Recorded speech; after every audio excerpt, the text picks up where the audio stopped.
Hi everybody, my name is Jim with Full Moon Adventure Club, and I recently went to a website that shows the testing water data for my local city's water supply that I haul here and use for my house and my family.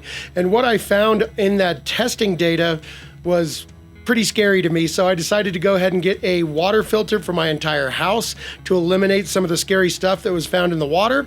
And so I reached out to Membrane Solutions. They sent me this 3-stage water filter that I'm going to install into the house. I'll show you the filter and brief overview of how I install it and what I think so far. And I'll also show you some of the scary stuff that I found in that testing data for my water supply that I had no idea about. So why don't we get right into it, and I'll just kind of go over all this stuff. If you end up being interested, I will put a link to Membrane Solutions stuff on Amazon. They have tons of camping filters, whole house water filters, just you name it. I will also put a link to their website, which is simpurelife.com, so you can go over there and check that out and buy one of these if you're interested. They did send me this filter for free for review, but I'm not an affiliate of theirs. So that being said, why don't we get right into it, and I'll show you the horrible things that I found in my water, and then we'll get into the water filter and how it's working. So I went to this website, www.ewg.org. I'll put a link in the description, typed in my zip code, and it has a list of all the stuff that's bad for you that's ever been tested in your water for that area code. And it gives their safe health guidelines and also the EPA's guidelines and what yours is. And all of mine are 17, 28, 70 times higher than their recommended healthy dose. And all the negative effects of all of these things are cancer. Potential effect, cancer, potential effect, cancer, 30% over, 30 times over the legal limit, or what they consider to be a health guideline, 70 times over. So that freaked me right out. And one thing that I really like about this website as well is it's going to give you a list of all of the bad stuff that was found in your water, and it's also going to show you out of that list what kind of filters are going to remove those items. So for me, activated charcoal or activated carbon is going to do a lot for us, and this actually has 2 separate carbon filters. So why don't we get right into testing? So here it is, the model DB20-3 entire house 3-stage filter system. Let's take a look at these filters going from right to left. First off, we're going to have our sediment filter, which is going to make things cleaner for the other 2 filters down the line. It's a 5-micron filter that gets rid of rust, dirt, silt, sand, undissolved particles, and it's really going to help with turbidity and sediments and stuff so that the next filter doesn't have to work too hard, which is a granular activated carbon filter, which removes chlorine, volatile organic chemicals, industrial solvents, bad taste, odor, and cloudiness. And then last but not least is a 5-micron activated carbon block, which gets rid of chlorine, taste, odors, and other volatile organic compounds.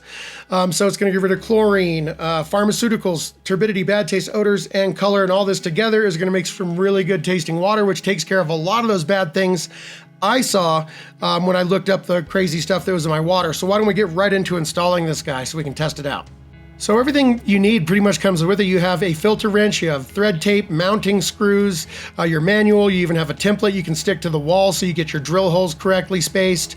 It's also going to come with these 3 pressure gauges here that come pre-taped. So you're just going to screw these right in, and we'll do that right now. You're also going to have a little manual.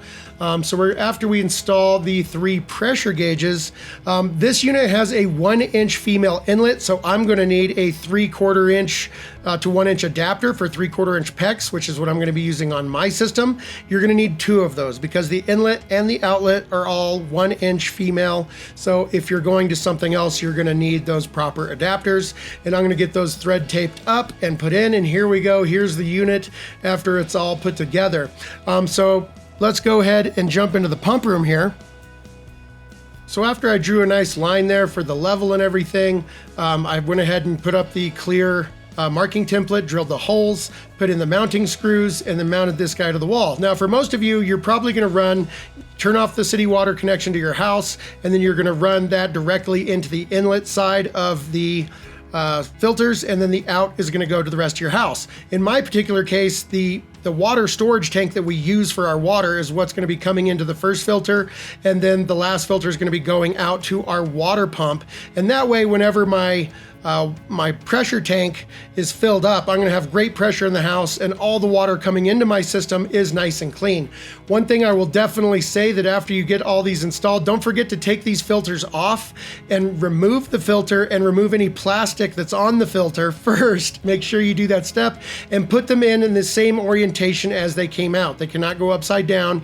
So take the plastic off of all 3 of those filters, and we're gonna be ready to go. Now that this is all installed, I would also recommend an on-off valve on both sides, the inlet and outlet, and that way you can replace these filters without having to turn off your entire water system every time you need to replace these. And here you can see I'm filling that guy up. I love that the first filter is clear for my sediment filter, so I can tell what it's catching, and you can see the water filling up right there, and we are gonna be good to go. Well, that about wraps it up, guys. Definitely a big peace of mind, because all that stuff just sounds crazy to be in my water, especially when you have a baby and we're giving him baths and stuff.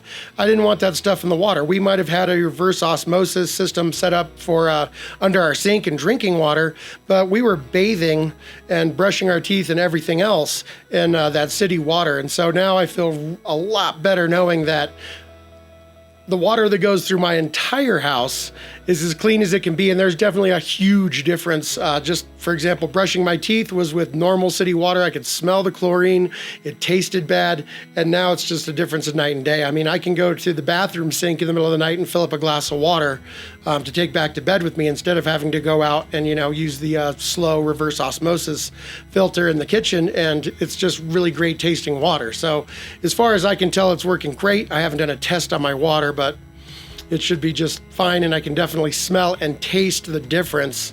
As far as the showers go, I don't know if I can tell a difference, but I don't know if I would.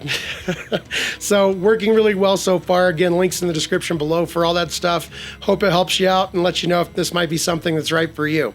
If the video did help you out, please like, share, subscribe. That really helps me out. Click the little notification bell so you get notified when I put out new videos. That is a huge, huge help to me.